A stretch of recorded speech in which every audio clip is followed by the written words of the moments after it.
बाबा आमटे का पूरा नाम मुरलीधर देवदास आमटे था। उनका जन्म 26 दिसंबर 1914 महाराष्ट्र में हुआ था। बचपन से ही समाज सेवा एवं देश सेवा का भाव उनके मन में कूट कूट कर भरा था। बाबा आमटे का सबसे महत्वपूर्ण कार्य कुष्ठ रोगियों की सेवा के लिए आनंदवन नामक संध्या की स्थापना का था। जब वे 35 वर्ष के थे तब उन्होंने उसकी स्थापना की थी। आज वह एक विशाल रूप धारण कर चुकी है।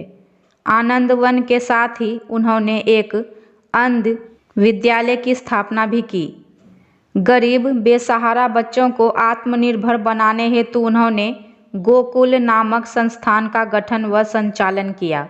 जब पंजाब में आतंकवाद का साया मंडरा रहा था, कुछ गुमराह नवयुवक भारत की अखंडता को तोड़ने में लगे थे।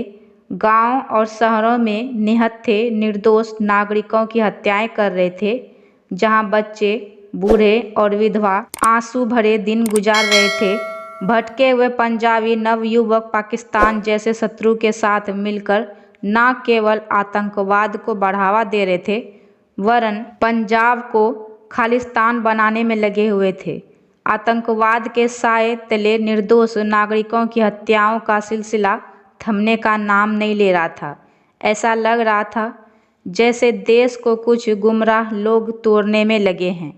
ऐसे ही समय में 72 वर्ष की अवस्था में पंजाब जाकर वहां से भारत जोड़ो आंदोलन का सूत्रपात किया। जालंधर, लुधियाना, कपूरथला, बटाला, नकोदर आदि स्थानों पर जाकर आतंकवाद से पीड़ित लोगों के आंसू पोंछे। साथ ही 24 दिसंबर 1985 को कन्याकुमारी से आरंभ किए हुए इस भारत जोड़ो आंदोलन के सिलसिले में 5000 किलोमीटर तक की पद यात्रा की।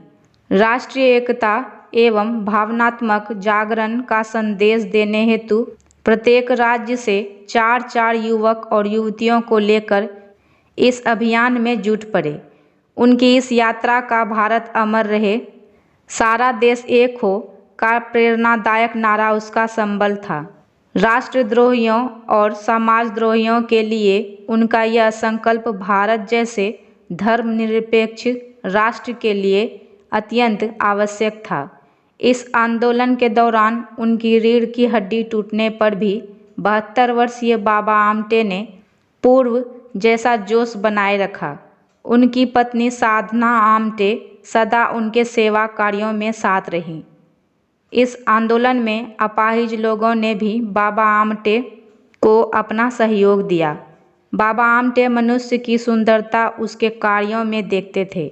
समाज सेवा, मानव सेवा, देश सेवा ही मनुष्य जीवन की सार्थकता है, ऐसा उनका विचार था। अपने आश्रम में कार्य करने वाले रोगी, असहाय पुरुष और स्त्रियों के लिए शहरों से दूर प्राकृतिक वातावरण में स्वास्थ्य, शिक्षा तथा रोजगार का अवसर सुलभ कराया। आश्रम के प्राकृतिक वातावरण में कुष्ठ रोगी भी स्वास्थ्य लाभ करते हुए सब्जियां उगाने जैसे छोटे मोटे उद्योगों से अर्थोपार्जन किया करते थे। रोगियों के उपचार हेतु बाबा ने मुफ्त दवाइयाँ बांटी। नर्मदा घाटी, सरदार सरोवर बांध निर्माण के फलस्वरूप हजारों विस्थापित बेघर आदिवासियों को उन्होंने नई आशा की किरण दिखाकर सहारा दिया।